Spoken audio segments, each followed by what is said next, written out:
Yo. Welcome to another episode. What it do? Man, it's a big weekend, man. We got some divisional games coming up. Man. It's very interesting. Yes, It's very interesting. man. So I can't even I'm gonna explain, pull but this let's up. go. Let's get into it. Because Let me try to pull it up really quick because I'm gonna try to share my screen if it makes I sense. do it. It's gonna be a fun weekend, man. Yeah. We got 2 games on Saturday and 2 games on Sunday. I've already asked my wife that 2 o'clock slot on Sunday. We can do whatever she wants, and the weekend, right? Like anything, we can do anything Saturday. If I miss a game, I miss a game. Anything Mhm. Sunday night, we can even do. All I ask for is that um, Sunday at 2 o'clock, I just need peace. I just need peace, and just let me be. Just let me I leave got me you. alone. Don't ask me nothing. I am not a dad Hey, in that moment. I'm just a fan watching the team for that game. I just need you that know game. what? The fact that you brought it up ahead of time is what's important, Yeah. because Communication. communication, Communication is key. communication solves it's the key. You know what I'm saying? So, um, as long as you bring it up ahead of time, there can't be too many questions asked. Mhm. So, all right, man. So we got first matchup. I think this is the first matchup of the week. Correct. Yes, the first game of the weekend tomorrow at 4:30. Mhm. We got the Bills and Broncos. I'm gonna let you go ahead and take this one first, Nico. Who you got between the Bills and Broncos, and give me some predictions on this one. Um, for me, well, I guess I just gotta ask one question, and I guess I could kind of find it out too on my own. Is Dobbins playing? Um, that's a great question. I need to go ahead and ask that. Okay, no, he's on IR Yeah, I still. think he's out for the season. Actually, now that you think about it, I didn't. I was thinking like Dobbins' he foot might. was spotted working on the side of the field at practice 2 days ago. Okay, so he if they make the Super Bowl, he might have a chance to play. Okay. So he's out. Yeah. This is my bad. Let me let you finish. So with that news, I'm gonna say it's gonna be pretty. I think the chips are against Denver. I mean, they got the best defense. Hmm. This is gonna be probably the hardest game that the Bills might have to play besides the Super Bowl if they beat the Broncos. Whoever is next, I think the Bills will win. But if they lose, it's going to be here. Um, Mm, so, with saying that, I'm going to have to go with the Buffalo Bills. okay. I'm gonna go with the Buffalo Bills with you, man. Look, the Broncos defense is astounding. It's top 3 in the league, I think. Um, and they have the chance to really disrupt what the Buffalo Bills can do. Josh Allen doesn't have that many weapons at his disposal, other than Josh Allen and the running back that he has. Actually, James Cook is actually the MVP of that team this year so Yeah. far. But James Cook and Josh Allen, that's going to be the key for the Broncos, is to stop the run game and contain Josh Allen from escaping the pocket. Um, even if you do that, though, Josh Allen still has a chance, but that's the lesser of all evils, is to make sure he cannot escape the pocket and stop James Cook. And if they can do that, I think Denver Broncos will win the game on a low scoring game. The Bills defense to me isn't great, but neither is the Broncos offense. So I just think that Broncos defense is much better than Bills offense right now. So with that being said, I know I'm contradicting myself. I'm taking the Bills. Yeah. I'm Yeah. Yeah. taking Yeah. I mean, it. I think, and I would ask you this. Let's say that Broncos stop the run. Mm-hmm. Somehow they can contain Josh Allen, who do you think is the most important wide receiver or tight end in the game? Um, Like who in the wide receiver or tight end room do you Knox. think is going to make the difference? Knox. I think the tight end is going to be very important for Josh Allen because I think the way that the Denver Broncos play, they're not going to give they're not giving anything up deep. Yeah, I feel like they're not giving anything up deep. If you're going to get them, it's going to be dink. It's going to be chunk. It's going to be like 5 to 10 yard plays, and you're going to just keep chipping away from them. You got to get the ball out of your hands quick. yeah. Um, but I don't think they're giving anything up deep. So that's why I think the tight end is going to be the most important player tomorrow for Josh Allen. Knox, Um, Kincaid, or just both? Both. Okay. They play both of them like Yeah, a good amount of reps anyway. So I think they will both be important. And Khalil Shakir, get him on some end arounds, get him on some quick slants, get him on some screen plays. Just get the ball in his hand because he's the playmaker on that yeah, offense receiving wise. yeah. So between those two, I think those are the two important pieces for the Bills to win. They're gonna have to find a way to get those tight ends open because I think Yeah, who's the Patrick Sertan. Let's just say yeah. he covers both wide receivers, right? You know how they switch them on and Hmm. off or whatever. Um, but I think it's gonna come down to the tight ends. I I think so think too. Kincaid and Knox, they're gonna have to perform if they need to at least get 50 yards plus. Hmm. You It's know, excuse me, it's going to be a really chess match because the Bills don't really have a deep threat, no, and the Broncos keep everything in front of them. So those two, we know it's going to be a low scoring game, and it's going to be you got to take what the defense is giving you. Josh Allen is going to have to be on time. He's going to have yeah, to be accurate. He's going to have to make quick decisions. If he's leaving the pocket, he's going to have to leave the pocket quick. It's going to have to be on time, and they have to find a way to get the run game going. It doesn't have to be the focal point of the offense, but James Cook is going to have to find a way to be effective in the run game because if you have no run game and you don't have any deep passes, you're not putting up any points against this defense. That's just my opinion. So they got to mhm, pick their poison, and I think deep passes is off the like don't yeah. even think about it because they don't have the wide receivers to do that. So I I think that's they're why I think looking it's for like passing, like they need to they like the mhm, way they're gonna be able to do it is they need to look for 7 yard passes, right 7 yard having slants, 10. Yep. 7 yard slant, out or whatever. But that's what's gonna take. Let me ask you this: which coach has more pressure? But Bills coach If the by Bills far. don't win, what's his future? I think they keep him because he won a playoff game. I think they give him another year, honestly. But this is Josh Allen's year. No Mahomes, no Lamar. You have two second-year quarterbacks you're going to most likely be facing, and then the third-year quarterback that plays for the Texans, who really hasn't done much on offense all season. This is the year for you to reach the mountaintop, Josh. If it's not going to be this year, when will it be? When will it be? The Whoever loses, if the Bills lose this game, it'll be more of a detriment to the Bills than the Broncos, and it'll be more a detriment to the Bills head coach.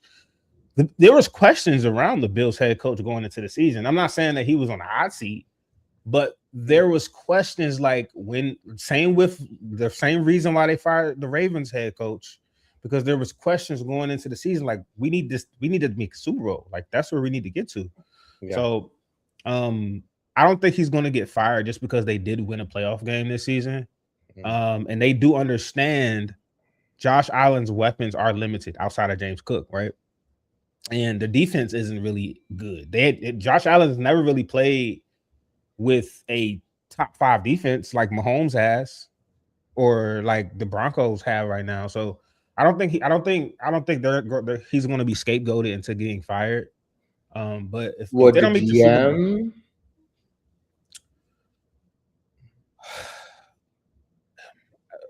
That's a good Because question. if like, because you're saying it, like you're saying, like this is the easiest road. Yeah, They should make it. All this should, and then they don't. Someone's head has to roll, right? Someone's head has to. Someone's gonna be blamed. Someone's gonna get released. Where is that? Like we were talking about it the other day when you was trying to say that, what, I'm not gonna bring it up too much, but like, after last week's games, there was a lot of firings, right? Black Friday or whatever they call it. Um, so if this is a team where it's supposed to be their year and it looks like they have the easiest road, man, they don't. Someone has to pay. Someone has to be it. So who is it? GM, coach, offensive that's the coordinator, thing. defensive Um, coordinator, both? I think they would go with the coordinators first. I think they would go with the coordinators first. I don't know if the head coach is calling defensive or offensive plays, but if he is, he's going to have to relinquish those duties, and they're going to have to bring in two new coordinators and see how it goes. Because I think the coach and the court in the GM are safe for at least another year. I mean, they did just win a Super Bowl. I mean, a playoff game.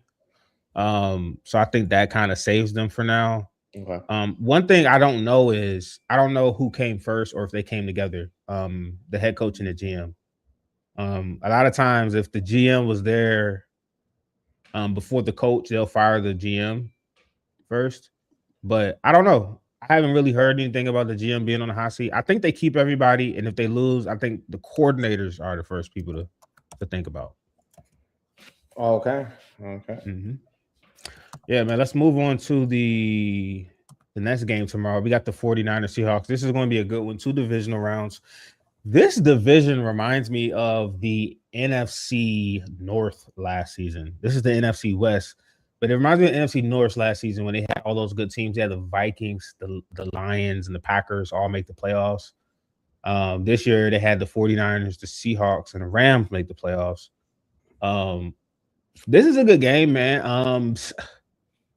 I'm gonna go 49ers, and it's solely because of Sam Darnold. When I see Sam Darnold playing these type of games, it typically doesn't go You well mean for me. Seattle? Sam Darnold, yeah, Sam Oh, no, Darnold, no, no. You said yeah, 49ers because Sam Darnold's going to lose it. yeah, because Oh. Sam Darnold is going to have a poor game. Mm. Um, I just feel like until he proves me wrong, I'm going with that prediction because every time I see Sam Darnold over the last two seasons has been solid in the regular season, but when he gets to those games, you got to have it crunch time. He's iffy for me, man. I think back to the game they had at the end of the season to win the division against the Lions, and he kind of like shitted on himself, and then he went to the playoffs and shitted down his leg as well. So it's very. I have to go with the 49ers for that. Now, the Seahawks defense is really good this season, and the 49ers defense has been banged up. I think Seahawks has the edge on that front, but man, the 49ers, they've been playing inspired football, and you got, Brock Purdy, CMC, Trent Williams over there. Jawan Jennings has been balling out. Um, I'm gonna give the edge to the 49ers, man. Okay. Okay. Yep. Just want to let you know that Sean McDermott came first, the coach. Okay, Sean McDermott came first. Okay. Yeah. Yeah. Maybe he is on a hot seat, but I mean, this is the year if you want to get a new coach, this is the year. I mean, a lot of coaches been getting fired. Mm-hmm. Um, Mike McDaniels is right there. I don't know if they want to fire their coach for Mike McDaniels over to go over to the Bills, but I can only imagine what Mike McDaniel would do with Josh Allen. That'll be crazy.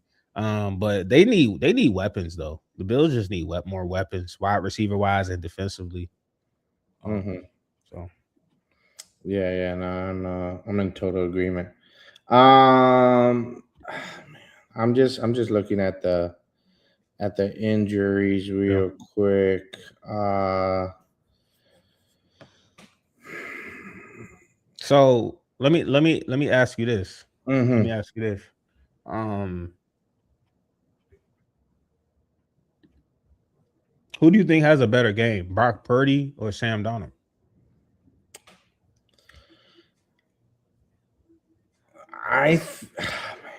Honestly, I think Sam Darnold is going to have a better game. Um, Really? Okay. he still has all his weapons. And what I like about Seattle and what I like about them more is that they have two running backs Mm-hmm. while San Fran has one. Now, sure, the one that they have is MVP, right? Right. Top of the top, number one. But you know, God forbidding or whatever, something happens. Who's that backup? Mm-hmm. Meanwhile, Seattle, Well, they can they take have turns. the old Commanders running back, but he's been very average so far Yeah, this year, I will yeah, say. and he's no. I mean, I'm sorry, and I actually liked what's his name? Robinson, I think is his name. Yeah. Brian I Robinson. can't remember his yeah, Brian Robinson. Yep. Yeah, I actually liked him, but honestly, like I take Zach Charbonnet as my number two over him. Yeah, Um, definitely. so, but I Definitely. just like that 2-1-2 combo, and I think that's something that's very that goes is going to go under the radar. Um, but having that is going to help them out. It'd be interesting if Ricky Pearsall comes back. I think that's going to bring enough energy that the 49ers can win. But Mm-hmm. if he's out this game, it's going to be Seattle because Pearsall Yeah, brings that I can see that. speed element to the wide receiver, Mm-hmm. where now defensive have to kind of they can't play all up front to block the run or to stop a 7-yard pass because you're let Pearsall get behind you very quickly, and Right. he's one of those streakers.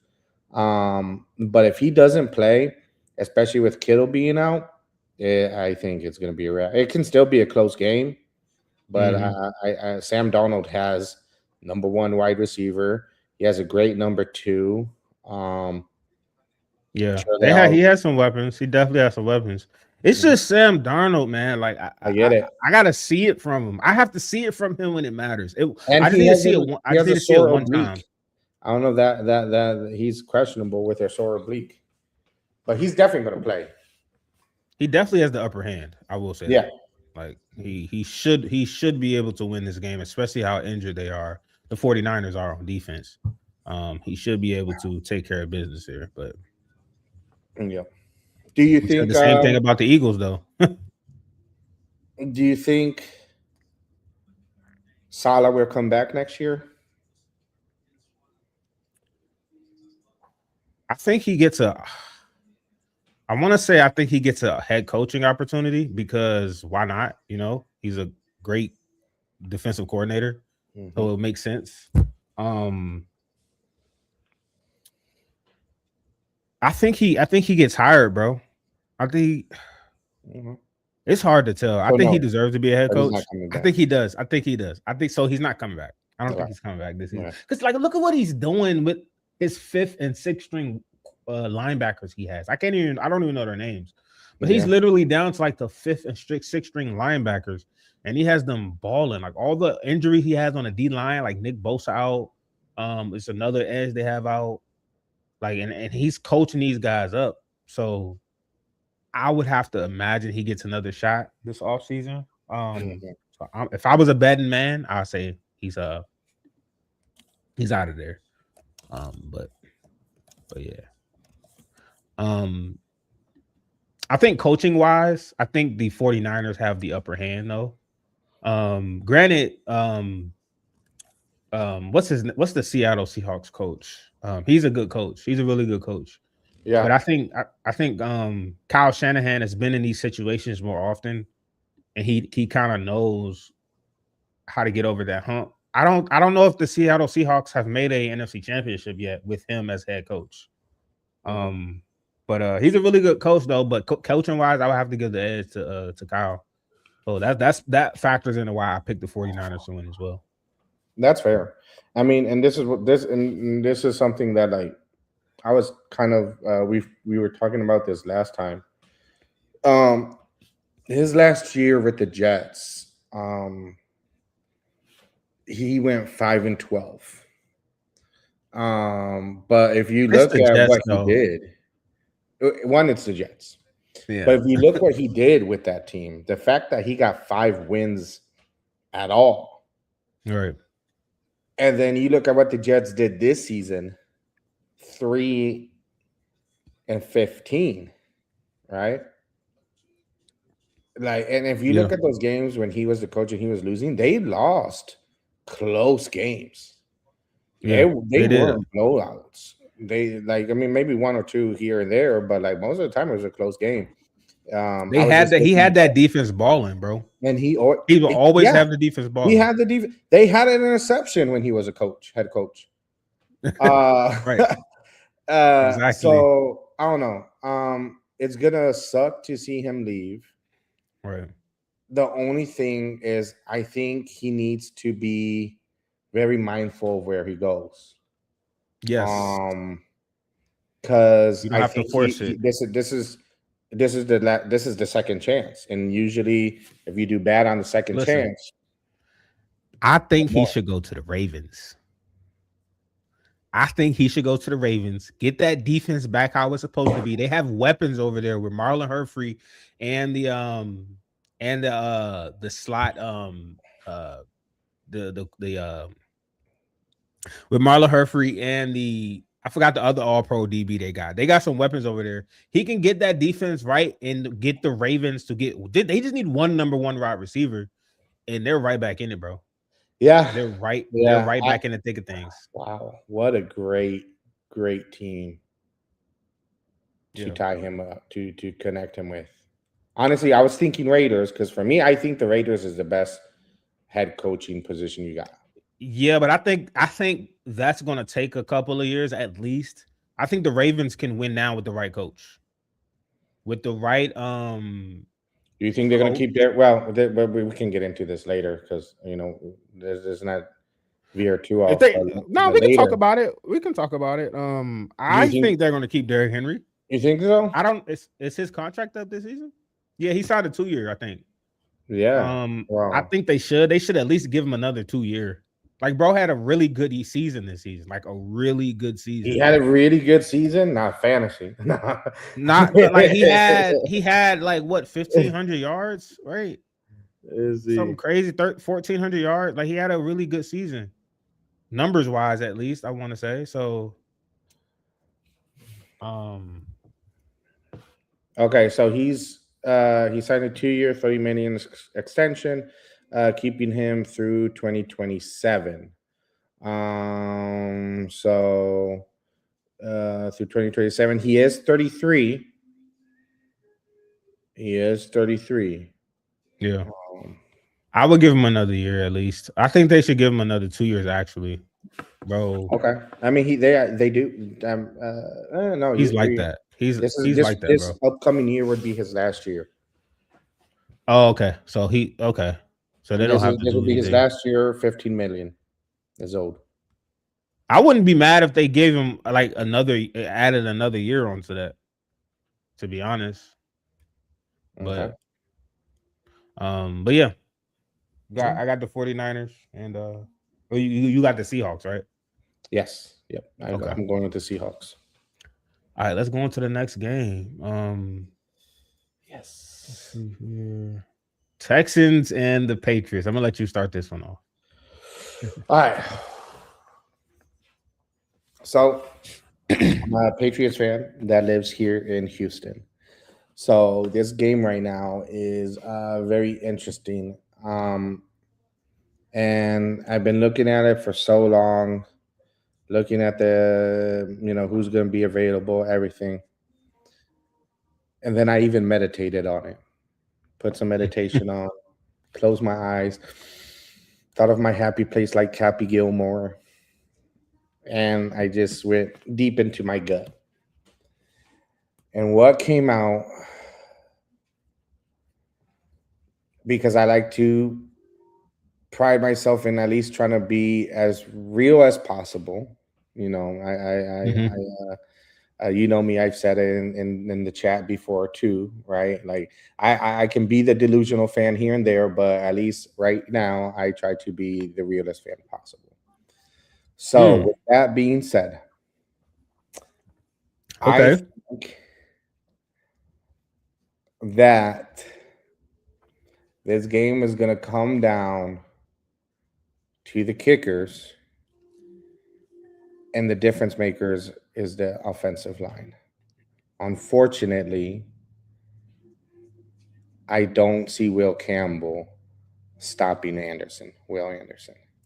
I just, I have that guy, freaking beast, and I love defense. You hear me talk about defense all the time. You know how I am. Mm-hmm. How much respect I got for that side of the ball. Right. Will Campbell's a rookie. I think he will try his best.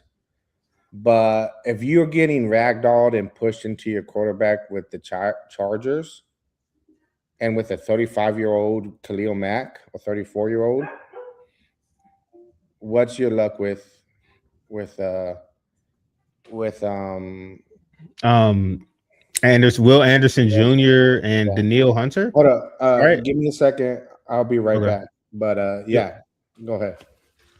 But yeah, man. I'm gonna go ahead and talk about the game. Like, so for me, at least, it's gonna take some heroism from Jake May.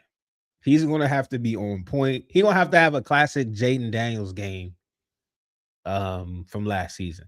Like, he's gonna have to have a classic Jaden Daniels against the Atlanta Falcons game that he had. Like, he's gonna have to channel inner. He's gonna have to he's gonna have to have a Jaden Daniels game. He's gonna have to channel his inner JD5 from when he played the Falcons last season, where he put the team on his back. This is the only way I see this team really advancing past this Texas defense. This Texas defense, bro, is a Super Bowl caliber defense. This is the type of defense that can carry a team to the Super Bowl, regardless of who's at quarterback, mostly.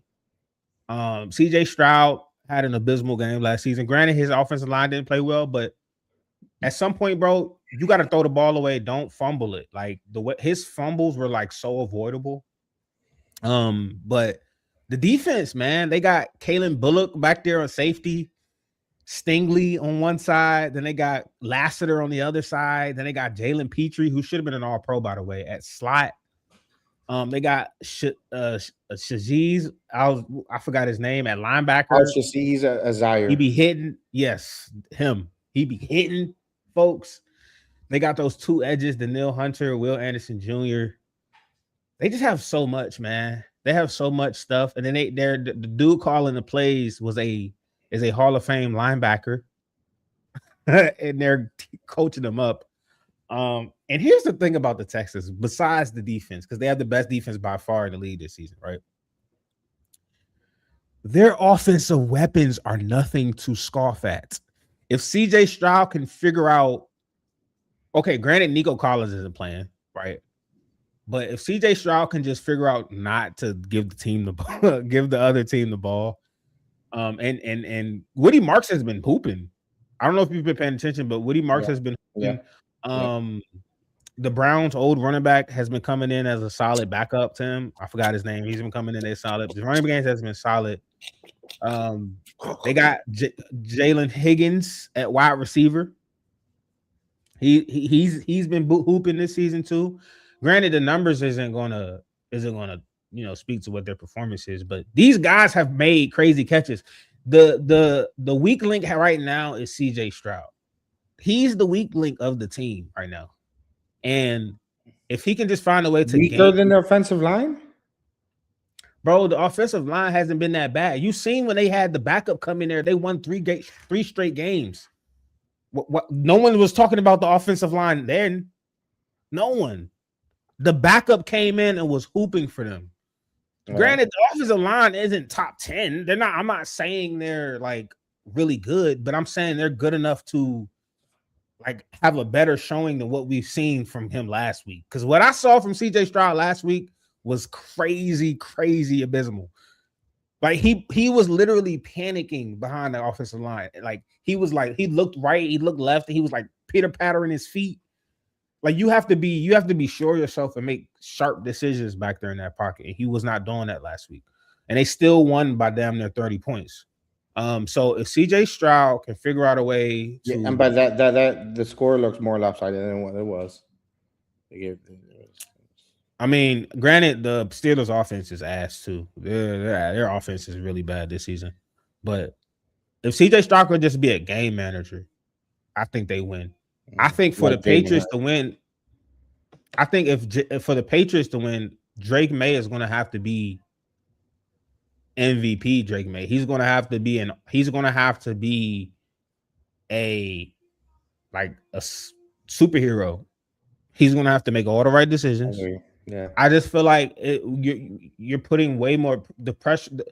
The pressure isn't on Drake May in terms of he has to win this game. I feel like there's more pressure on CJ Stroud, but more of the weight is going to be put on Drake May to win this game than it is CJ Stroud because of the defense that CJ Stroud has, and because of Mm. because of the defense that he has. His defense Okay. is going to get him opportunities. Drake May is going to turn the ball over this game.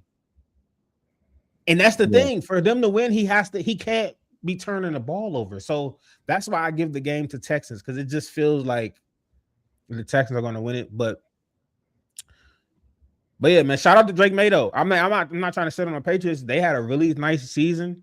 He had an MVP caliber season, but I think they fall short to the Texans, man. I think they do have a chance late, but the Texans get a stop or they get a turnover, one or the other. And they go on to the AFC Championship.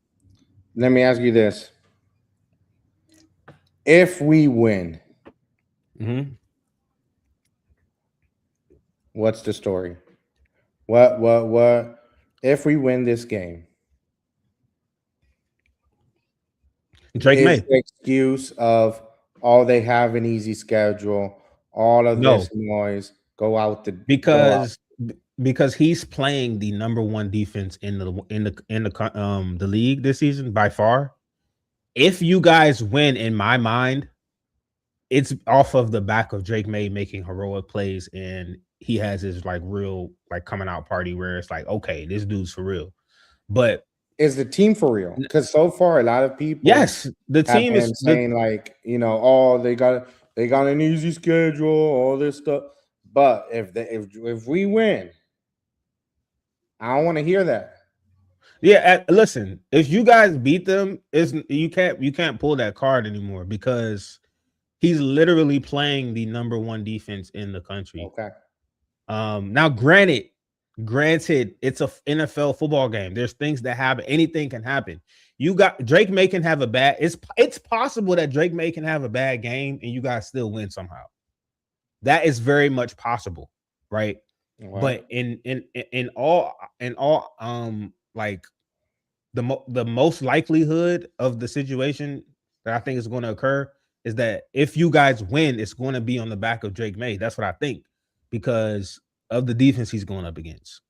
And I think the Texans are going to want to like run the ball. They're going to want to slow the clock down because they know they got that defense. On offense, that's what they're going to want to do. So Drake May is going to have to be surgical. This Yeah. team likes to play. This team likes to play man. They like to rush forward and they like to man up. Yep. So and they're physical on their wide receivers. So Stephon Diggs, Kayshawn Boutte, Demario Douglas, these guys are going to have to be physical back and find ways to get open. Drake May is going to have to, and the offensive line is going to have to play a little bit better. Like Drake May, go ahead. Let me ask you this: who do you think is going to have a bigger impact? Well, it's going to be two. Do you think the running backs, Woody Marks, Nick Chubb, or the Ramondre Stevenson and Henderson? I think Patriots running backs are going to have a bigger impact in the game, but I think the Patriots still are going to lose. I think their running backs are going to be more effective in the game. But what I honestly think, I think Drake May is going to have about 2 turnovers. He's going to have about 2 touchdowns. He's going to have about 200 yards passing. It's going to be like 15 for 25, and he's going to lose like 24-17. I think Ramondre Stevenson and Trey Henderson is going to average for about 140, 150 yards, both. No touchdowns. But I think the Houston Texans running backs aren't going to they're going to have a touchdown, but they're not going to have as many yards. Is what I'm gonna say. I think they're going to average about 80 yards or 90 yards, and I think CJ Stroud is going to have about a 200-yard. Like it's going to be a very comparable game to each other. But I think Drake May is just going to have too much to overcome, and CJ, like to put it plainly, CJ Stroud isn't going to be asked to do what Drake May is asked to do. Yeah. And that's what it comes down to. Like Drake May is going to be asked to be Superman. Yeah. I think, especially late, because I think it's going to be close late. But he's going to be asked, and he's going to fall short, and no one's going to. I'm not like no one should like if he does fall short, no one should be on his back about it. Like he's in his second year of a rebuild, and the second year in the league. Like the Patriots have already surpassed what anyone thought going into the season, right? So yeah. I mean that's why like pressure. Yeah. And so I would agree. And then the other for that, and you kind of already related to it. Who do you think is going to have who's the who or maybe it's already said, which wide receiver do you think has to be the difference maker for both teams? So I think Kayshon Boutte is going to have the difference maker for the Patriots. Yeah. I think Stephon Diggs is going to have a solid game, but I think Kayshon Boutte, because of his ability to get vertical, Drake May is going to need that. He's going to need Kayshon Boutte to catch Derek Stingley slipping on one route deep, or he's going to have to, find those holes in the defense where he's getting open. I feel like his impact is going to have to be bigger than what Stephon Diggs' impact is wide receiver wise.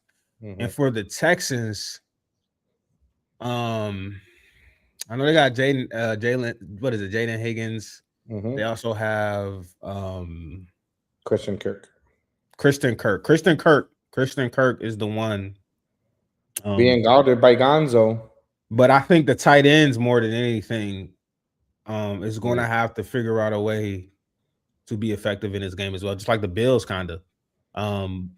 But wide receiver wise, I think it is Christian Kirk. But I think CJ Stroud, his bailout guys in the passing game is going to have to be his tight ends.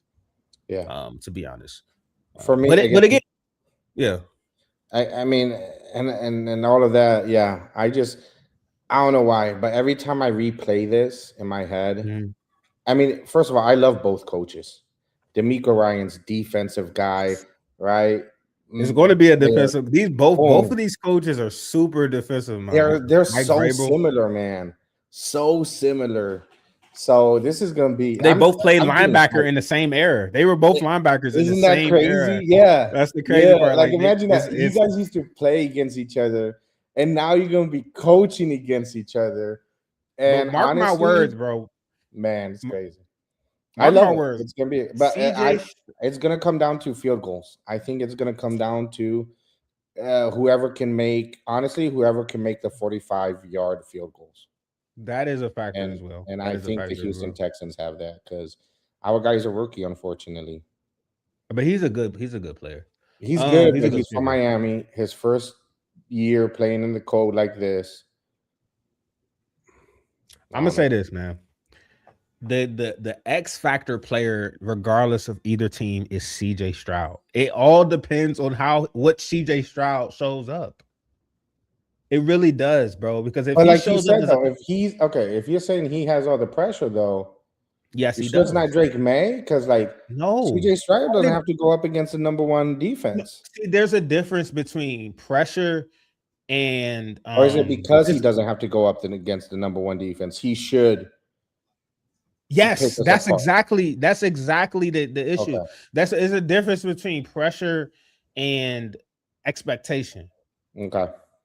The pressure is on CJ Stroud. No one's expecting, like, even though the Patriots have the better record, no one's really expecting like Drake May to really be in the championship. Like, come on, bro, be real. You're right. CJ Stroud has won a playoff game or whatever. Every pundit picked Texan. Yes. All 6 or 5 of them pick the Texans. that's the betting favorite. We love that. We love that. We And love that. I know, and I'm not saying it. And even though I picked the Texans, I'm not saying it like the Patriots Yeah, don't have yeah, a yeah. No, chance I to got you. win. Like the Pacers definitely have a chance to win. It's just So I think small. if they Yeah. do win, Drake May is going to have to be Superman. And I think Drake May is capable of it. I just don't know if he's going to be capable of it Sunday. Like I just don't know if he's there yet or because look, I think he has it in him, but come on now. Drake May is really young. What is he? 21, 22? 22. He's a young player, bro. He has so much time to more develop and he really doesn't have like he has weapons around him, but 23. My bad. like he doesn't. I feel like he's not at his peak yet. Drake May Mhm. is. I feel like when Drake May is at his peak, I think that I will pick probably the Patriots. If you tell me Drake May played 15 years in the league and I'm taking Drake May in year 7 or 8, I'm taking Drake May. Yeah. In this game, but Drake May in year 2, I just don't know. He's gonna have to show me first. Same with Sam Darnold, he's gonna show me. But I think the pressure is definitely on CJ Stroud here. He has a better defense. He has the experience. Um, even though the Patriots are playing at home, Yeah. that is actually that is a big swing. I think that is very important too. The Patriots are playing at home, That it. so Let's I if think there's this is wind, if there is cold affects the ball and it affects the yes. ball doing kicks. That's The what we're gonna cold talk about in the affects the next ball game during too. kicks. The weather, The weather the weather. plays. Yeah, man, But dude. so we If both taking there it. is wind, if Mhm. there is wind, I think we win it, hands down. But I don't Look, know man. because then it becomes a running Um, game. If it becomes a running game, we're going to win it because I think our running backs are yeah, way I better. think if you can push it to a running game, even though you don't, most teams still aren't successful running it on the Texans. I'm not gonna lie to you, Fair. but I think it's the Patriots are really good at run stopping as well. Yeah. I feel like then you can kind of even out the game a little bit more and pass minimally, right? Yeah. And Yeah. Yeah. so are you taking overall? Are you taking the Patriots or the Texans? I know. I mean, I said that I think we're lose, but I think I'm convincing myself. I mean, it's hard because the fan, like I don't know what to do because, like, again, the realistic me trying to be not a Mhm. fan, just and analytic or whatever. I think it'll be the Texans by a very close margin. But the fan in me, obviously, come on now, we got Drake May. I don't want to admit that we're gonna lose. Um, Man, look, I you better than me, bro, because I'm picking the Commanders. Like I just can't pick against us, bro. Knowing what we got, I could never pick against the Commanders. So for you as a Patriots fan to sit up here and say you thinking about taking the Texas, it's you because are the most unbiased fan, and I unbiased pride, Patriots but I fan pride myself on that. I And have I met in love a long defense. time. I love defense, and both coaches are defensive players. Defense, I think both defense are good. Obviously, Houston Texans #1. CJ Stroud's Ohio State. Like I love all the players in this game. This game. I'm gonna go through an emotional roller coaster in this game that I'm already balding up here, and luckily y'all can't see it. But I'm gonna lose some more hair because of this game. But fuck it, I'm gonna go on record. Final say: Patriots 24, Texans 21. Done. Okay, Leave it. I got Patriots 17, Texans 24, and I think this is going to be. People are going to say this is probably the worst game of the weekend, but if you like defense, this is probably going to be the best game of the weekend. 100%. And I hate If that you're a people don't defensive guy, appreciate it, but honestly, if you can appreciate defense, then like that game, that Texas game against the Steelers, I thoroughly enjoyed that game because I was watching the Texans defense. Like it was just amazing to see how they rallied to the ball, how the cornerbacks they tackle like they're linebackers, bro. Jalen yeah, Petrie hits like a linebacker. yeah, Kamari Lassiter is a island cornerback. He hits like a linebacker. Kalen Bullock is a turnover machine. These guys are like it. It reminded me the last defense I saw like this was probably that Broncos defense. in Yeah. 2015 with Peyton Manning, and Peyton Manning was bad that season. I think it was one of them years he was bad, and they won the Super Bowl Yeah. off of their defense because they had Von Miller, they had Aqib Talib, they had a lot of other guys, but this is that's the defense I can like most recent. I can like because this defense has You know what play no. scared me the most from that game? Realizing that we would have to play them when the cornerback, I forget who, Jalen jumped, Petrie. and got and intercepted the screen pass, because that's the way you solve for Yeah, an intense pass those rush. that's what they do. And So that's scary. And honestly, I mm, mm. But again, I'm but going. listen, you know who one person who we're leaving out that is very important? Josh Who? McDaniels. He is very important. Matter of fact, he may be the most important person on that Patriots team because I have no worries about Mike Vrabel in that defense. To be honest, like I have no worry. I feel like like they're going to do their job. Mm. Is Josh Daniels going to live up to it?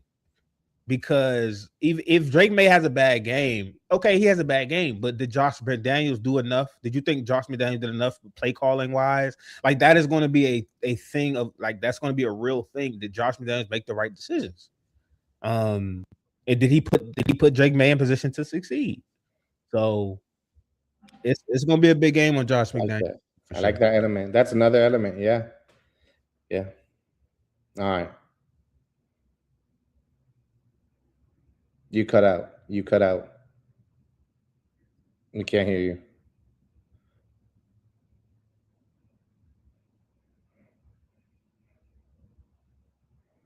But right now we're looking at the Rams versus the Bears.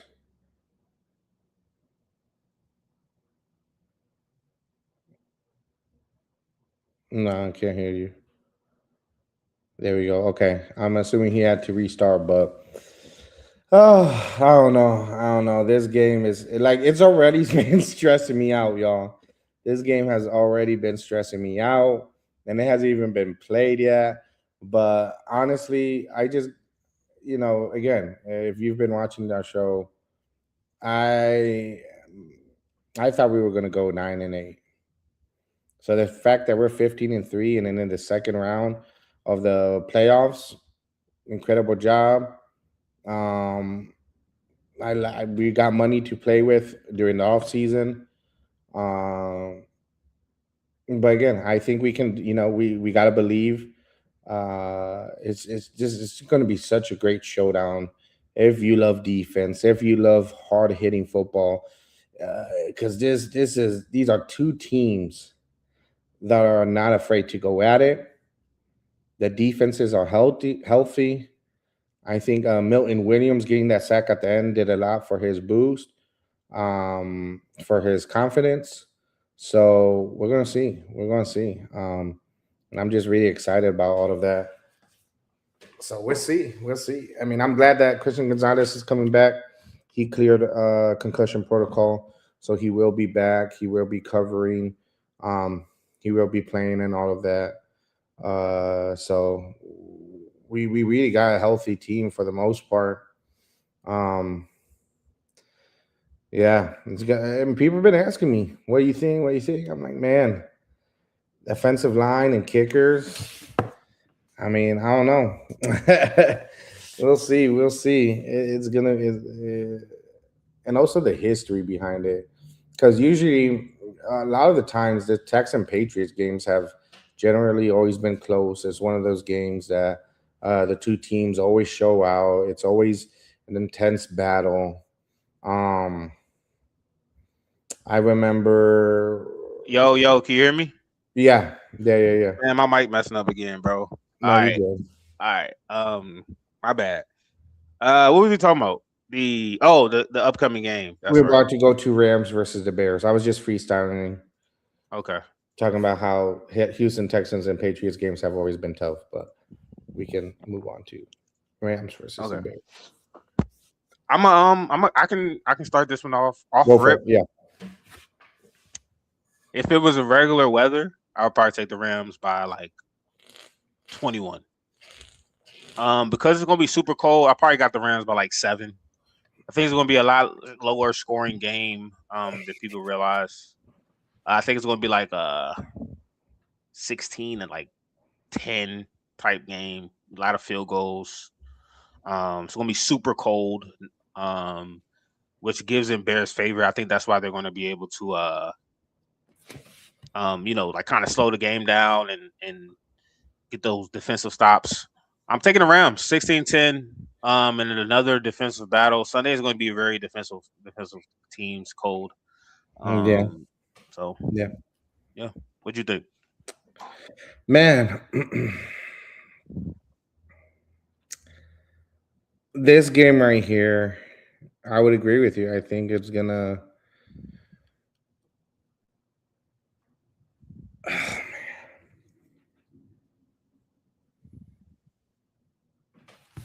For me, it's gonna be, can Stafford keep up with the defensive pressure that will be the Bears? Hmm. But honestly, They get turnovers now. they do. But this Devontae Adams and Puka punch 1-2 combination, so nasty, so So nasty. nasty. And then on top of that, like I've been saying, both teams I think have a pretty good two running back 1-2 punch. But I think I like the Rams better Hmm. overall. Um, so I'm gonna go with the Rams. I'm gonna go with the Rams. And if the Rams do win this, if the Rams win this, Stafford is gonna get MVP. No, Stafford's already got MVP. So the MVP has already been voted on. Oh, it already has. Yeah, it's only for regular season. They vote on it at the end of the regular season, but Oh, okay, okay, okay. All right, then they Stafford got released it. the they released the votes during the award shows. But yeah, Gotcha. Stafford already won. He won narrowly against Drake May. Oh, okay, okay, okay. No, Well, no, not then, I'm saying no, not it hasn't been official, but I'm telling you that's what it's going okay, okay. Well, okay, then whatever. I to think the Rams be. are gonna win. I think Yeah, I do too. Yeah, I the mean, Rams are gonna look, win. the Bears have had a great season this season. Ben Johnson is that Yeah, guy. He's kind of turned around that offense from last season, especially Caleb Williams. I mean, granted, Caleb Williams still has some things he needs to work on, in my opinion. A lot of he's very inaccurate with his certain throws, especially like the easy ones.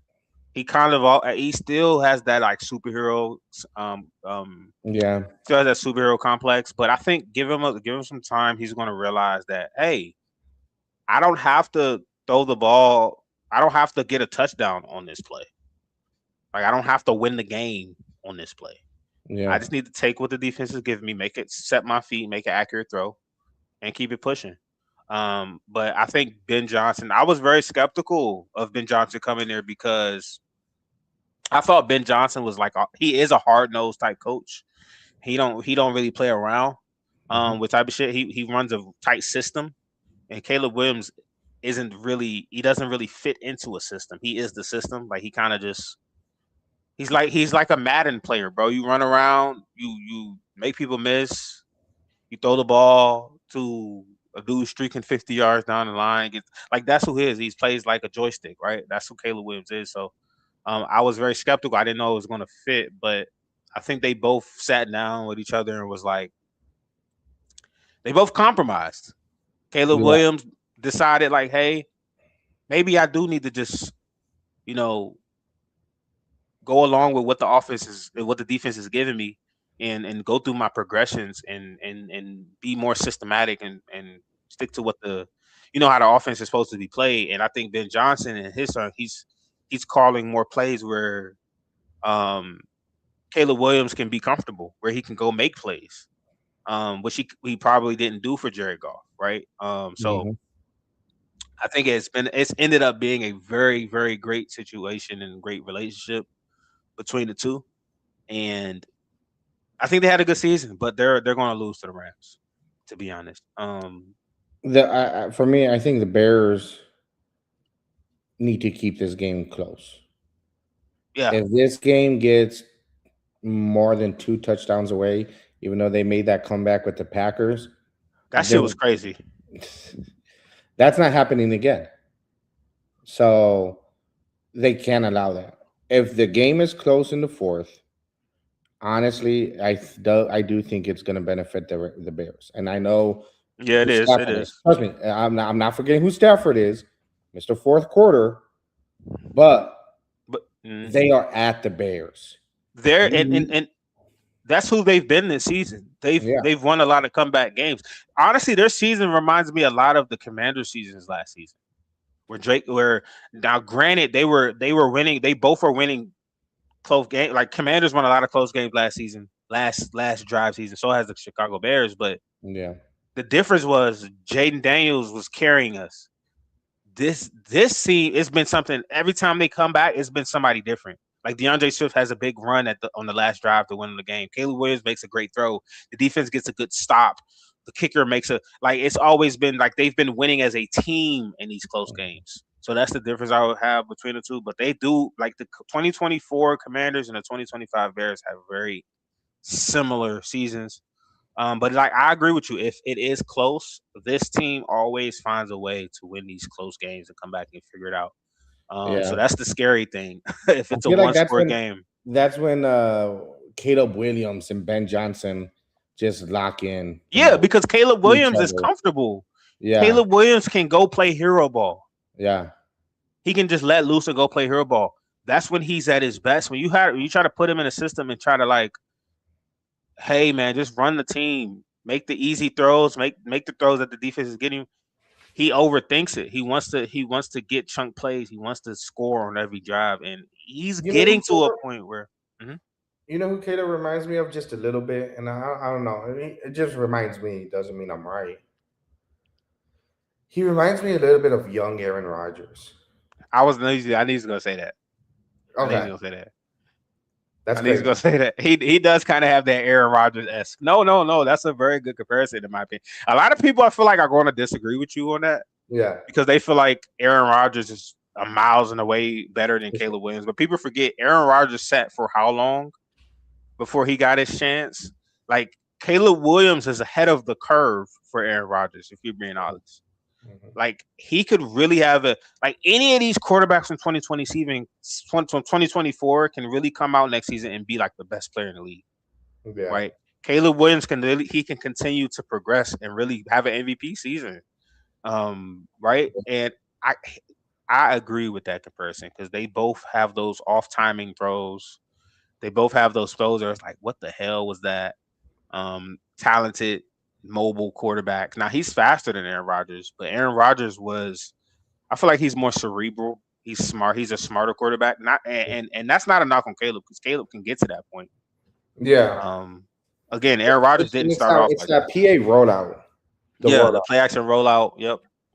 It's the sidearm type of, where he just, you know what I'm saying, on a run, on rolling left, and he twerks his body and throws it. You know what I'm saying? They both have that kind of weird, awkward on target. So Odunze playing?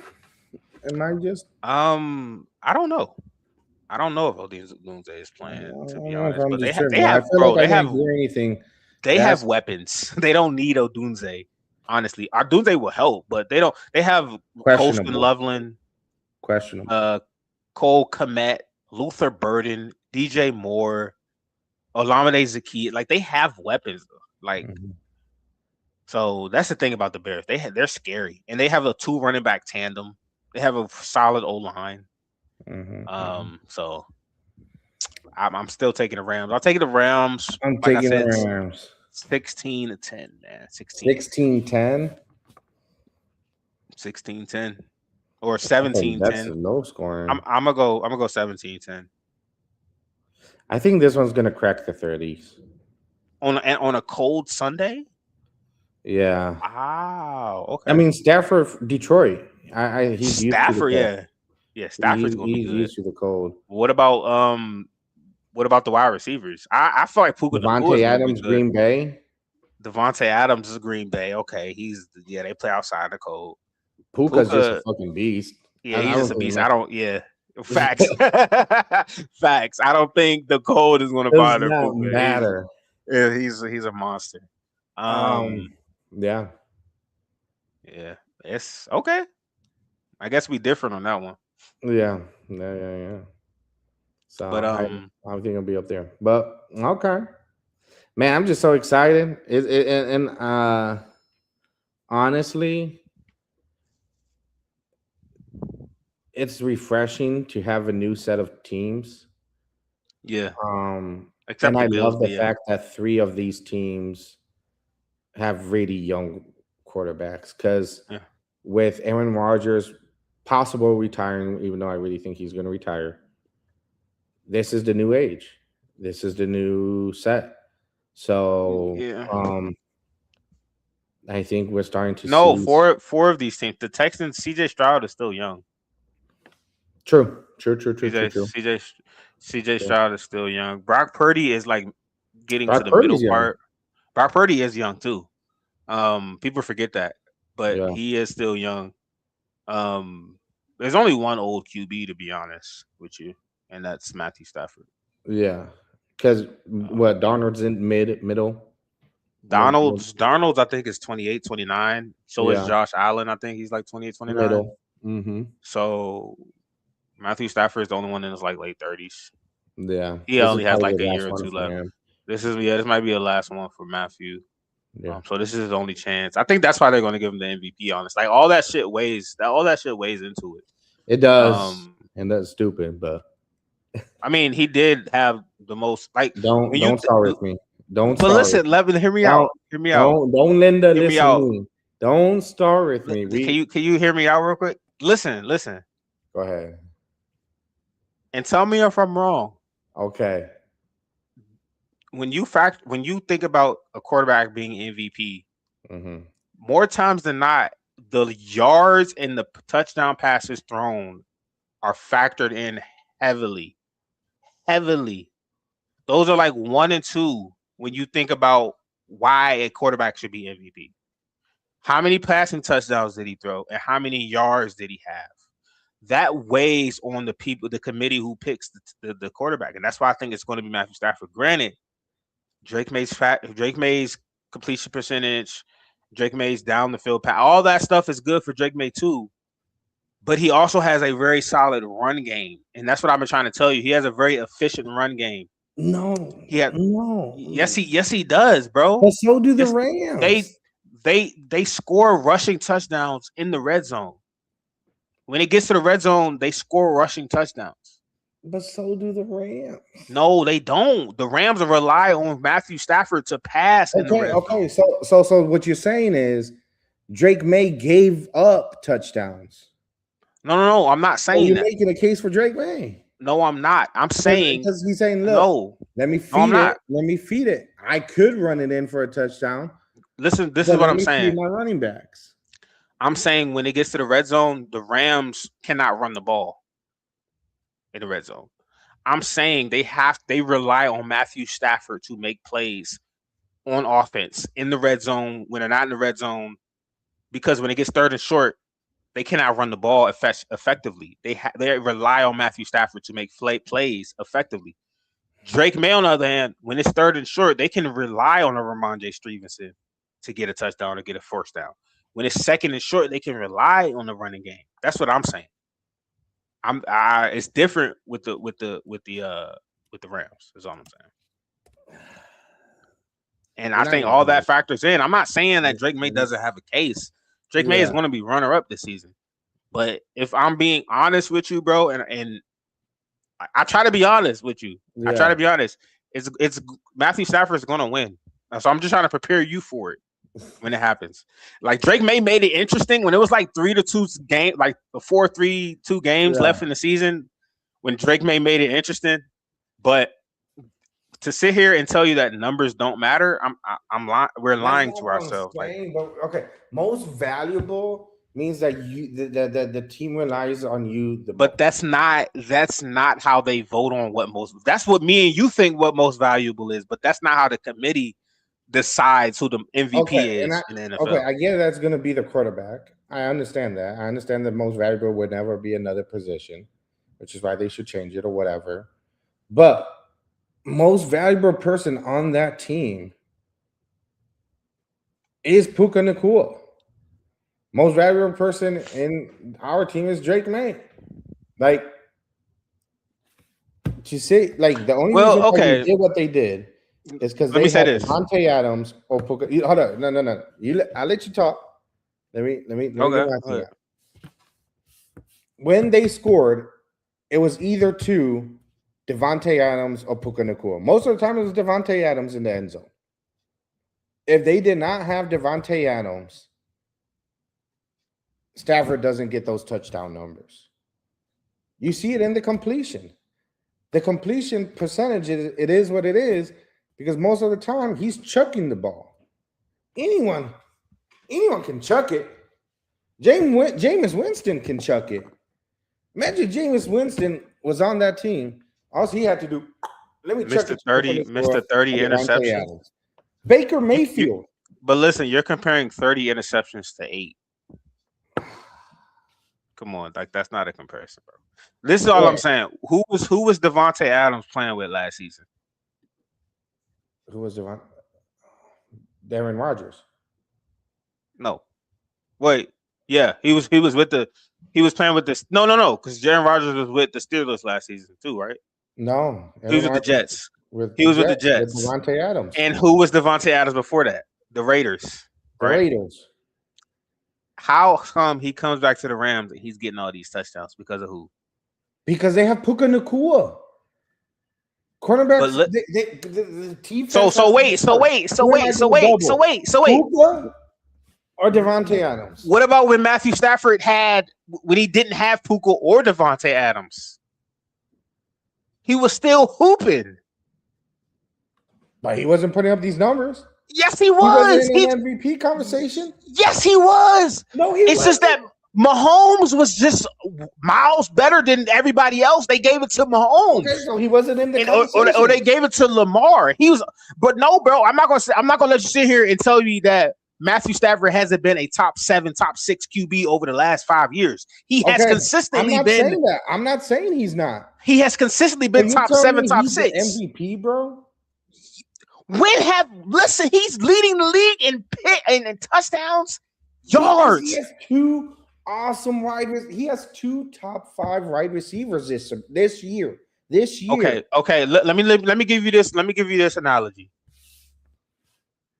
Mahomes, what was it? 2019, he threw for 50 touchdowns and 5,000 yards. He had Tyreek Hill, who had like 1,500, 1,600 yards and all those touchdowns. Because he had Tyreek Hill and Travis Kelce, he shouldn't have won MVP that season. Because he has Travis Kelce and Tyreek Hill, he shouldn't win MVP. He led the league in touchdowns and yards, and he won MVP. Depends if he had someone that was competing against him. Who? I don't remember who. But the thing is, Drake May isn't close in touchdowns or yards. He's not close. Exactly. Okay, but he's not close though. Listen. I can see if Drake May was off by like 3, 4, 5 touchdowns, or he was off for like 50 or 100 yards. I could see that. I could be like, okay, now it's apple to oranges. But this nigga has 14 more touchdowns than the second person. 14. Okay, but that again, 14 because the dude has 2 top 5 wide receivers. It doesn't matter. You're talking about stats, but then you completely ignore the completion percentage. Bro, how does that not get taken in? Listen, my argument is so good, but the completion percentage, he doesn't have the better completion percentage. So my argument isn't who should win it. My argument is who's going to win it based off of how they vote who MVP is. If we're doing that, how they're going to vote, well, of course they're going to vote that. It's like how that's all I'm saying is Matthew choose Josh Allen because they're not going to give Lamar Jackson a third MVP. A third MVP, correct. Okay. That's what. Okay, as long as but everyone agreed a lot. Well, maybe not everyone, But let's just say, at least I think you and we both agree that Lamar should have won. Yes, I think Lamar should have won last year. I think this year there's a case to be made for Matthew Stafford and Drake May. There's more of a there's a case to be made for either one. Should be MVP, but they're not going to give it to him because it's Stafford's last year. And even no. I think it's a Super Bowl. They're going to send him off with an award. But I think it's that counters into it. But I think it's really more of the touchdowns and yards, bro. When it comes down to the number one reason why he's going to win it, it's because he leads the second passer by almost 14 touchdowns, bro. But like I'm telling you, that's the main reason. That if you have 2 top 5 wide receivers, this dude, bro, people have 2 top. People have 2. Who? Jalen Hurts has 2 top 5 wide receivers every year. What did he do? Does he? Yes. Top 5 wide receivers? They're top 5 caliber wide receivers. First of all, Devontae Adams isn't the top 5 wide receiver this season. So let's slow the brakes. Devontae Adams is not a top 5 wide receiver this season, but he's a top 5. He's a top 5 caliber wide receiver. So are the Eagles. Caliber, bro. Both of their wide receivers are top 5 caliber wide receivers, bro. One of their wide receivers won a Heisman in college, and they came into the league and always has been second. But listen, let me finish. But he's always been second fiddle to AJ Brown is top 5. Right? Is he? Yes. He just has Jalen Hurts as a quarterback. What are we talking about? He's obviously top 5. Is top 5. Yes. Okay. All right. Give me your top 5 wide receivers. He's not top 5 this season, obviously, but I'm saying I'm taking AJ Brown. I'm talking about by stats. I'm talking about by numbers. I'm taking AJ Brown top 5 over any other wide receiver. He's top 5 for me. You're taking okay. Who's above AJ Brown? Who's above AJ Brown? I got Justin Jefferson, number 1. The Cincinnati Bengals wide receiver, Jamar Chase. I got AJ Brown is up there, bro. He might be 3rd for me. To be honest, I got CD Lamb is in that mix. Okay, CD Lamb, and I got Jackson Smith and Jigba, and Puka Nacua is up there too. That's 5. AJ Brown didn't make that. Okay, I'll put AJ Brown above CD Lamb. AJ Brown is better than CD Lamb. If you want to take Puka Nacua or out, you can take him out too, because Puka Nacua has been good every year. You were saying AJ Brown is better than Puka Nacua? Not right now, but I'm saying they're interchangeable. You don't understand. If you put Puka Nacua on the Eagles, that Puka Nacua is going to be having the same issues AJ Brown has. What? Yes. Look who they have him pass. Look who they have passing the ball to. What? They don't pass the ball, Nico. Do you watch the Eagles play the game? Do you watch the Eagles every Sunday? Oh my gosh. Do you watch the Eagles play? I do. Bro, you can put Justin Jefferson. There's a reason why Justin Jefferson barely had 1,000 yards this season. Because of the QB play. Yeah. That's what I'm trying to tell you. If you put Puka on the Eagles, he's going to have a similar season as AJ Brown. No, he's not. Why wouldn't he?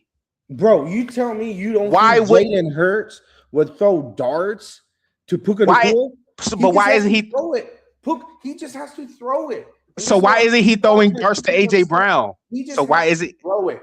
But why is it around them? Puka Nacua. Okay, why not for AJ Brown? Why not for AJ Brown though? Huh? Why isn't he throwing darts to AJ Brown? One, AJ Brown, I don't know. Bro, no, bro. It's their offense. Been rocky. He's been. It's their offense. All I'm saying is AJ Brown. You asked me a question. Let me answer it. He's been way too cryptic with the tweets and all of that, right?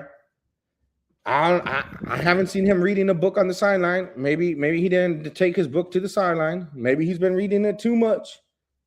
They haven't been getting him involved. There's a new OC up in there.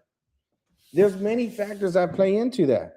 But you're telling me that if Puka Nacua was on the Eagles with Jalen Hurts, You think that he would do worse? Let me ask you this: Okay. Is Justin Jefferson better than Puka Nacua? No. You're high. I'm You not, and I'm done talking to you. Wait, you're Because saying Puka Nacua is better than Justin Jefferson? no, I asked you: is Justin Jefferson better than Puka Nacua? Yeah. No, yeah. Justin Okay. Jefferson is better than Do Puka you Nacua. realize that Justin Jefferson didn't make an All-Pro This year? or a Pro Bowl? Yes. Well, no shit. He had no quarterbacks. That's what I'm telling you was going to happen if Puka it's not Nacua only went that to the he had no Eagles. quarterback, they had That's what I'm.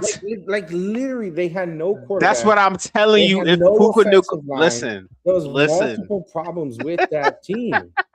The Eagles the same way. The Eagles the same way. Okay. The Eagles the same let me ask you this. No, hold on. Because you just let me tell you where you got that. You got that from that fake ass piano back there. That fake ass piano. You went into that fake ass piano and grabbed it out of there because that came out of nowhere. Let me ask you one question that actually matters. And then if you want, do you think Stafford could do what Drake May did with the Patriots?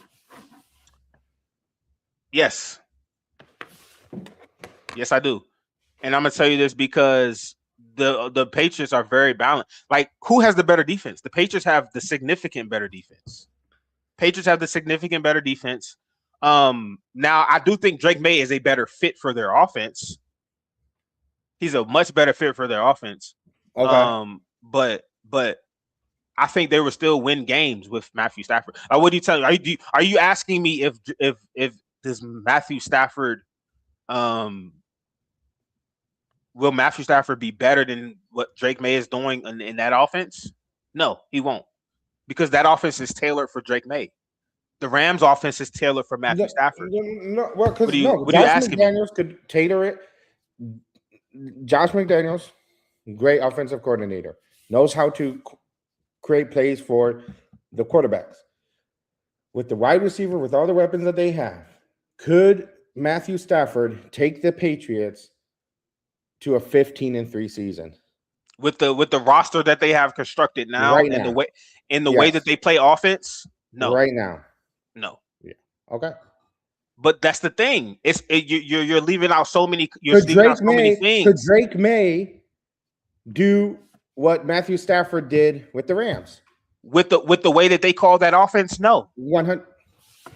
Because you would have to switch up. You would have to switch up the game plan. You're not listening to what I'm saying, bro. You would have to switch up the game plan on how they call plays, bro. If you're not listening to what I'm saying, you know how crazy his stats would be. First of all, if we got Justin Jefferson or any of those top 5 wide receivers, you know how crazy Drake May would get that touchdown.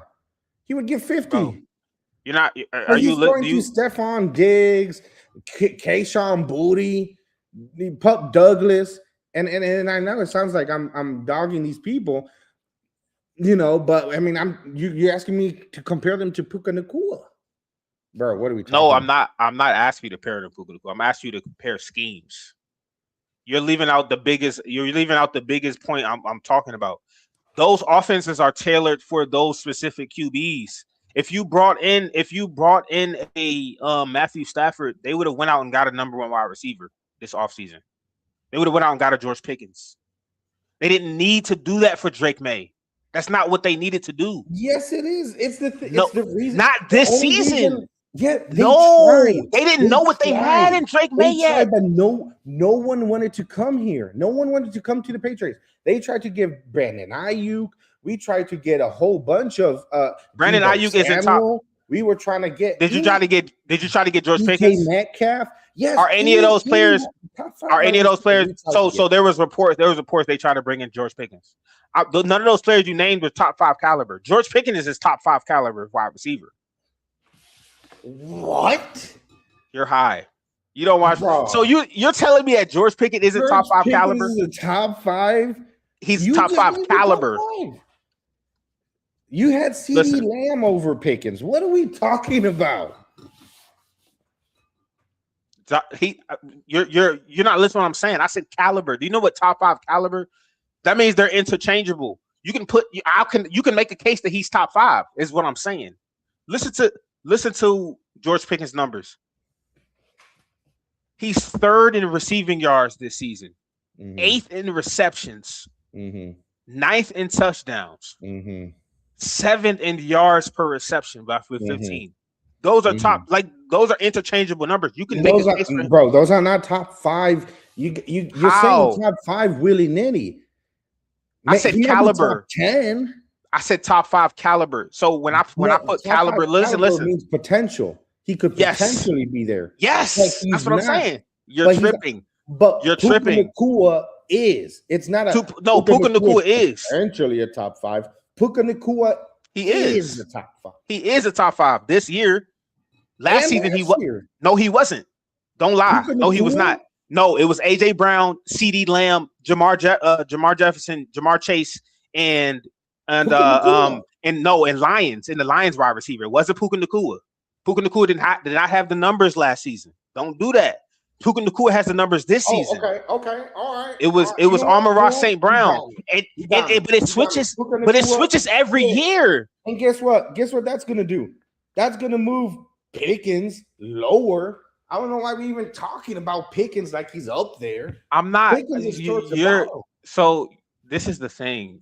I think you're not like listening exactly to what I'm saying. What I'm saying is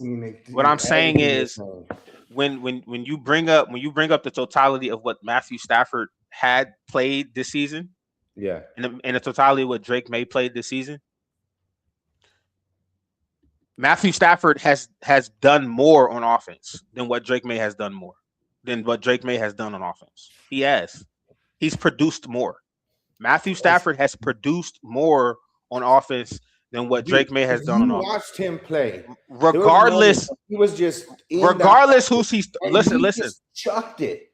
It wasn't like he just chucked it. But Nico, what I'm telling you, who was gonna catch it? He saw Devontae Adams right there. Hey, I don't know if this is gonna work, but I'll just throw it to him. Boom. He's a quarterback. Is he not supposed to throw the ball to him? Oh my God. What are we talking about? Well, yes, but guess what? He's not. If he did that throws with Kayshon Boutte and Stephon Diggs, you think it would work out the same? Are you trying to tell me that Matthew Stafford isn't an accurate QB? Yes, it is going to work out the same. Yes. Drake May's got a good, better percentage completion. Right? That's completion percentage. I'm talking about accuracy. Okay, so Nico? Isn't that accuracy? No. That's what I'm trying to tell you. Those are two different things. Okay, those are two different things. Accuracy is on target throws. That you're talking about completion percentage, which factors in drops, factors in route running.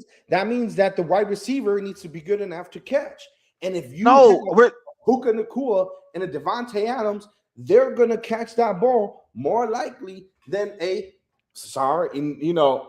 again. And do you even know how many? But we're just trying to be realistic. Than a Stephon Diggs and a Kayshon Boutte. Do you even know how many drops Puka has this year, or how many drops that Devontae Adams has this year? How many? I'm about to look it up, but you sat here. Look it up, and I also want you to look up Stephon Diggs and Kayshon Boutte. Go ahead, compare those, because you're saying it also kills the wide receiver matters, which is what I've been trying to tell you this whole time. I'm trying to find a stat because you're gonna be surprised at this stat. Okay. I'm trying to see NFL drop percentage Stephon Diggs 2025. It's not giving me the drops. Let me do this. Man, this is, you see, I think you're just doing this just to get me riled up. I'm not. I'm giving you the 100%. My computer's got 8%, but man. Wait. Okay. Drops. Here we go for 2025. Here we go. Hold on. Go ahead. Put it on the screen. Can you put it on the screen? Let me see.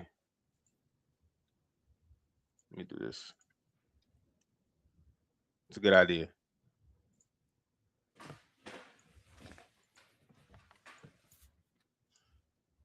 All right. All right, go ahead. Let's see.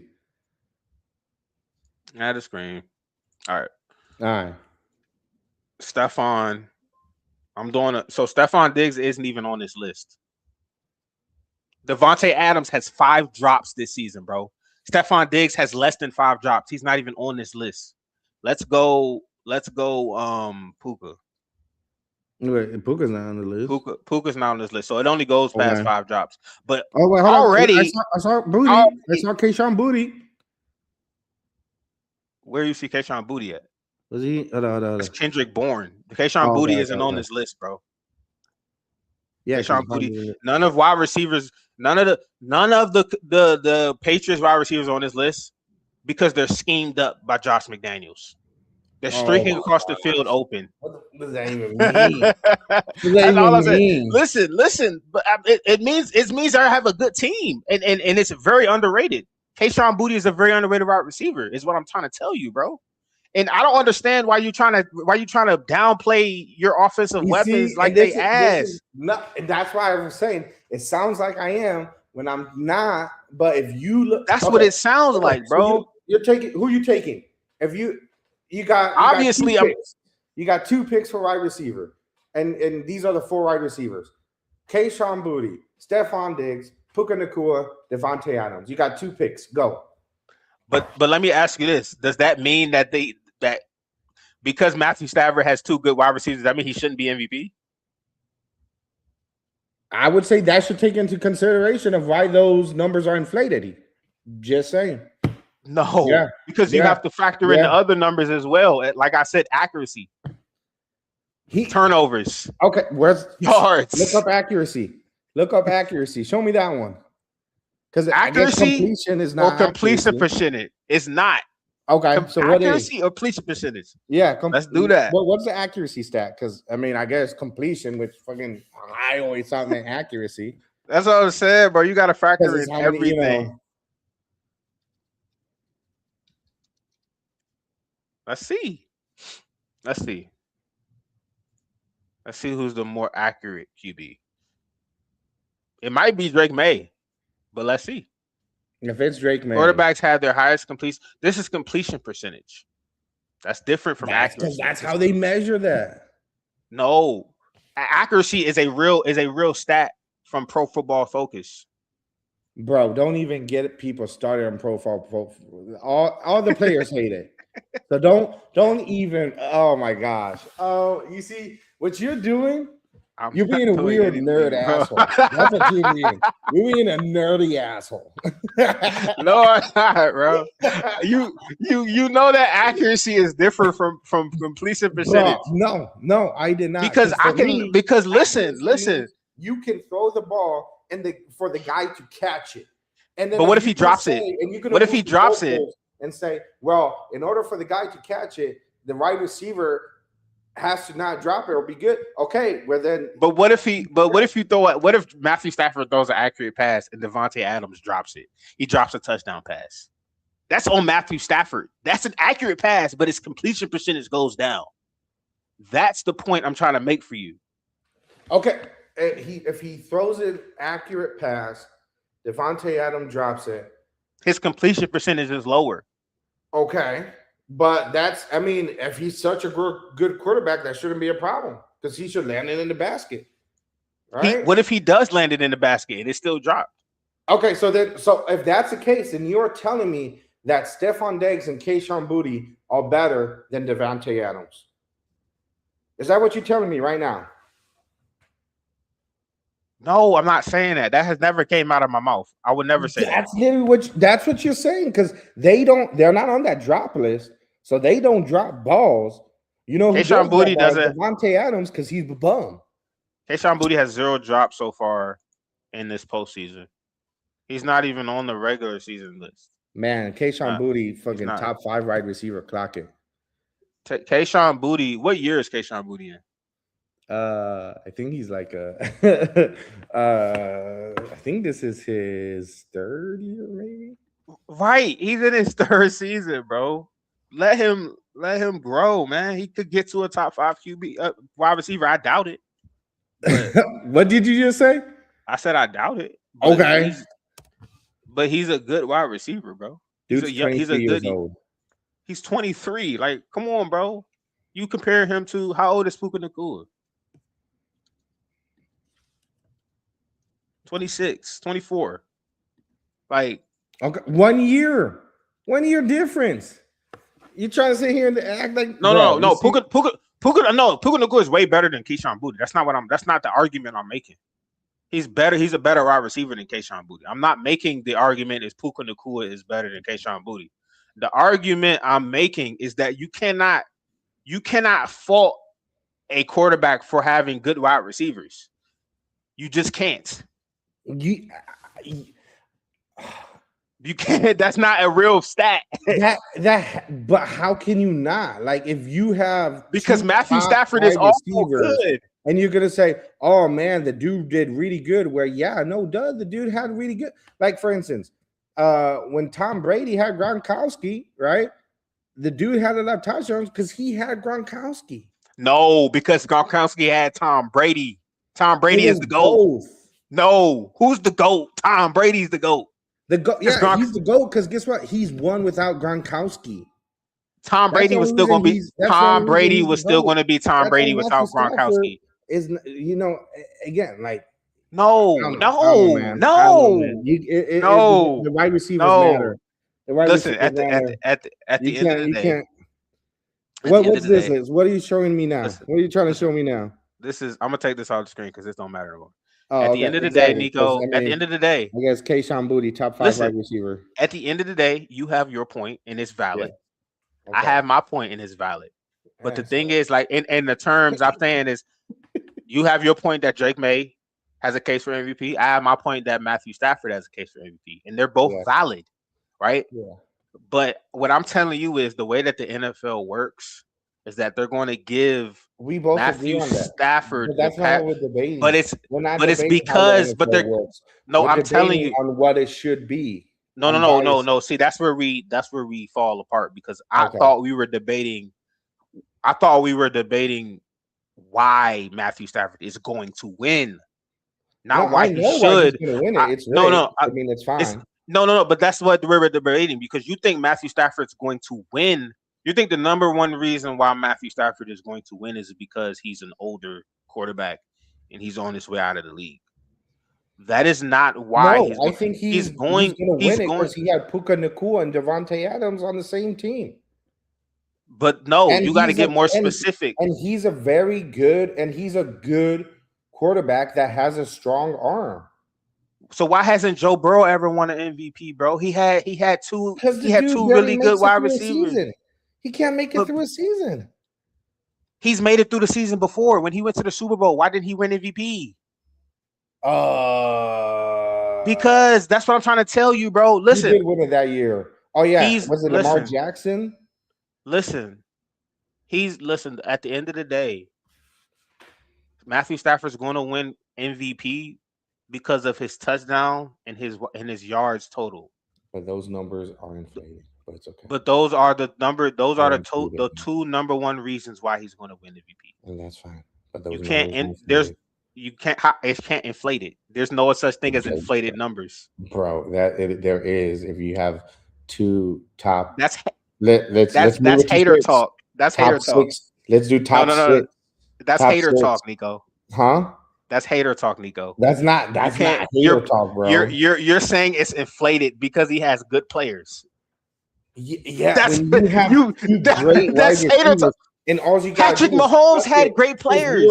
There's not really anything to it. Let me just scheme to get this guy open. Anyone could do that. No, that's where you're wrong. That's where you're wrong. Anyone can. There is bro. But what you can't there's a scheme to it. Create a scheme because you need to create the scheme, but then there's also the execution of the scheme. That's what Sean McVay execute it correctly. They need to be doing good. And so you're saying Sean McVay don't scheme? Huh? Sean McVay don't scheme these players up. He does, and that's why he's going to scheme Davante Adams open or Puka Nacua open and make sure. And all Stafford has to do.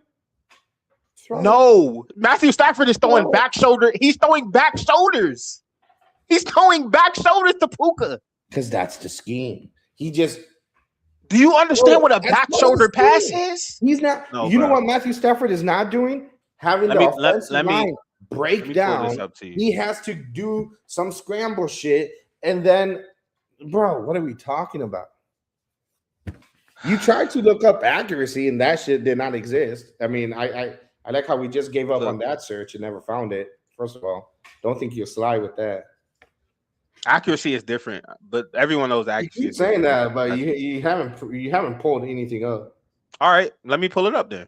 Give me 1 second.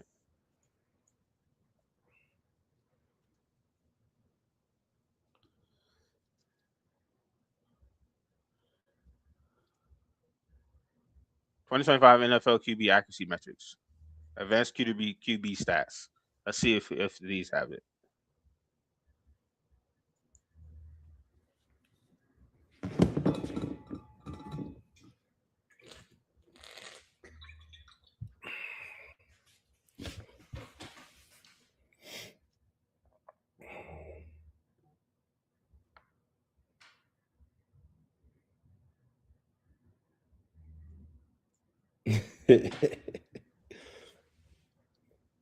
Let's see. My top wide receivers. I'm gonna have to find that and send it to you. But look at this. Yeah. Because I mean, okay, bro. That is what it is. All right. But look at this though. Look who's leading in the MVP. Matthew Stafford is negative what? Negative 190. He's going to win MVP. Okay, but that's not what the argument is about. Again, that's all I'm trying to. That's all I'm trying to tell you. You and I both already understood that Matthew Stafford is going to win MVP because that's what the NFL wants. They're doing it to send him off because of his old age. No, that's what we disagree. That's incorrect. He has the numbers. Stats. He has some really great numbers. That's why. Thanks to having really good wide receivers. He would not have those numbers if he was not on that team with those wide receivers. Let's look it up. All right. Let's look it up. Let's look up Matthew Stafford. He would not have those numbers. If he was on, I don't know, the Raiders, he would not have those numbers.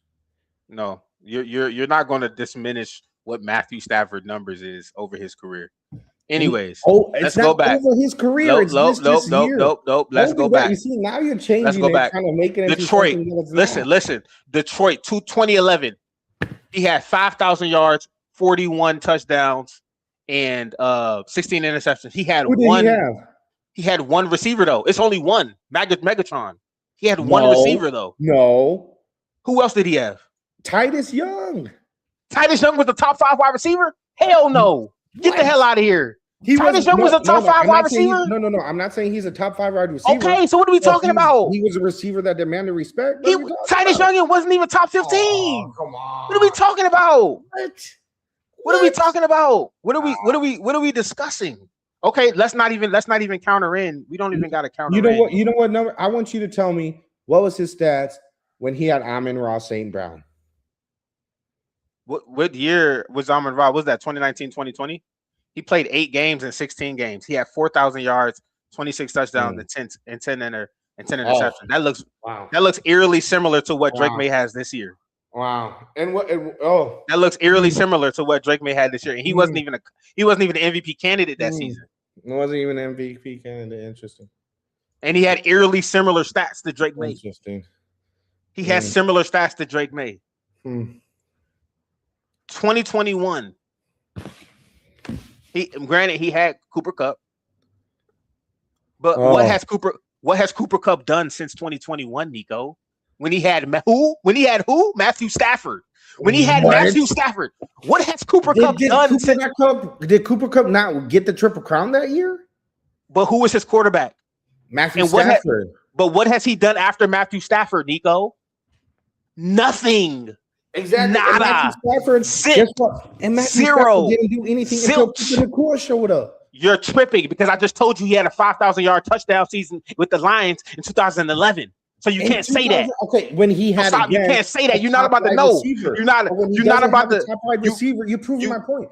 That's every QB. When he doesn't have a top 5 wide receiver, he does all right. That's every QB though. There's no QB that has thrown for 5,000 yards without a top 5 wide receiver. Okay, so that's what I'm saying. What do you? Drake May was getting what he did and did what he did without a top 5. He didn't throw for 5,000 yards. He didn't throw for 40 touchdowns. Come on, man. Drake May didn't throw for 5,000 yards. Drake May didn't throw for 40 touchdowns.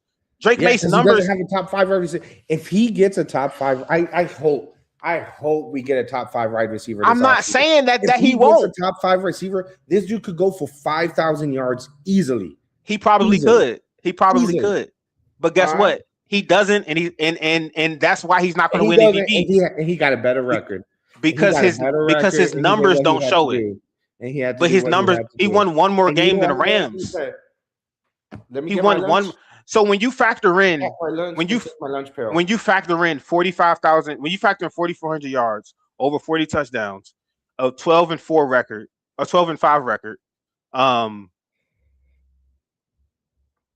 that's going to get you MVP. Don't you notice how he didn't play that good when one of those wide receivers were out? Did you? Are we just going to brush over that fact? When did he not play good? When one of those wide receivers were out, they were struggling. That's when they lost to the Eagles. What game was that? That's when they would lose. Those were those losses. When one of those wide receivers was out, they didn't play that good. They had to rely on the run more. So yeah. All I know is when Devontae Adams was out 3 weeks ago, he threw for 300 yards and 3 touchdowns. Oh, and who did a lot of the catches? Who did he throw the ball to a lot? So now you're moving the goalposts. I'm not. You just said you're moving the goalposts. You just said when one of those guys was out. The same post. No. You moved the goalposts. No. I just said no. You asked me. You said what was he doing when one of those guys was out? I said he threw for 300 yards and 3 touchdowns, and then you said, oh, but he still had Puka Nacua. Yes. No, you're moving the goalposts. Which is still my argument. You're moving the goalposts, bro. It's the same argument. If he didn't have Puka Nacua and he threw those in the yards, bet, fine, case closed. He deserves it. I'll shut up. But there was never. So he doesn't deserve MVP because he has 2 good wide receivers. I'm just saying the fact that does not get any discussion in this. It does. People just. That's where you're wrong, Nico. People discuss that all the time. Interesting. That's what you're not the only one to bring that up. People have. That's why I said it's a case to be made for both. Okay. But I still think Matthew Stafford deserves MVP. Like that's the thing that I'm trying to tell you. All right. There can be both. There can be 2 truths. There can be a case made for Matthew Stafford and Drake May, but at the same time, Matthew Stafford can deserve this MVP, bro. That's all I'm saying to you, bro. You don't have to discredit You don't have to discredit Matthew Stafford to uplift Drake May. Drake May is most likely going to get an MVP at some point, bro. Just relax. This is Matthew Stafford's MVP, and he deserves it, bro. That's all. I just hope he thanks Puka Nacua and Devontae Adams in his speech. Thank you for catching all those touchdowns. Like, God dang. And then, like, this is the last thing I'm gonna say, and I'm gonna have to get off. Yeah. That's fine.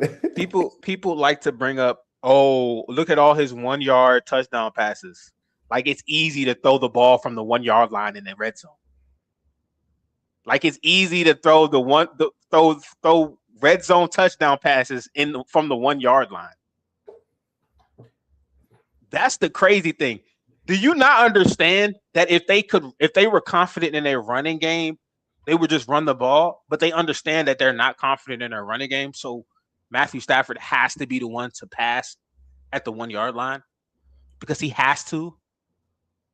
Or you don't think that's also part of the possibility that everyone thinks that they're going to run it, and so then they're going to bottle up the middle, and that's going to leave a one-on-one situation with 2 top wide receivers, and you're either going to throw the one-on-one to Puka or you throw the one-on-one to Devontae Adams. What are we talking about? I could understand that if those were fade balls. I wish it was a stat. Like this is the thing. I watch the Rams. You see, I watch how Matthew Stafford. Nerdy but listen. Nerdy ball energy. Listen to me. I need to stat this. There needs to be a stat that. Because you're saying he's only getting those touchdowns because he's throwing fades to Devontae Adams and Puka Nacua. That's not what he's doing, bro. No, he's not. just He's fake, not. But those are the when people he's throwing to because he knows as long as you throw it to him, whether it's the side ball, whether it's a chuck like that, whether it's a hop, however you do it, just get Devontae Adams or Puka Nacua the ball in any shape or form, and they were scored. I just pulled up how many drops Devontae Adams had this season, bro. That is false. You can't just throw the ball up to Devontae Adams and ask him to get the ball. You have to place it where he can actually get it. You have to scheme it. He's not Devontae Adams at Megatron. He's not just about the moss. He's not about to moss anybody in the league, bro. That's not how that works. Puka Nacua? Listen, I'm done talking about this. Believe it or not, I agree with what you're saying. Believe it or not, that's the funny thing. That's the funny thing about it. No, I agree. I agree with the point that Drake May deserves MVP. I agree that Drake, because what you're ultimately saying is that Drake May deserves MVP, and I agree with you. I just think Matthew Stafford deserves it more. That's it. All right. With that, that's all. With that, Matthew Stafford, congratulations. Yeah, you did a great job, and I'm happy for you. And that's why the professionals vote, because they agree with me, Nico. Sorry to tell you. Sorry. That's why he's. I'll just. Oh, man. What time is it over there? All right, bro. It's 11:30. I gotta go. Listen, everybody who tuned into the video, thank you so much for tuning into the Sports Bicker video, man. We've been on here for an hour and 46 minutes. Way too long. Appreciate everybody, man. We're gonna hit back up. We're gonna hit back up next week, Tuesday, after all the games, maybe Monday. But y'all have a good night, man. Enjoy the rest of y'all night. Peace out. Peace.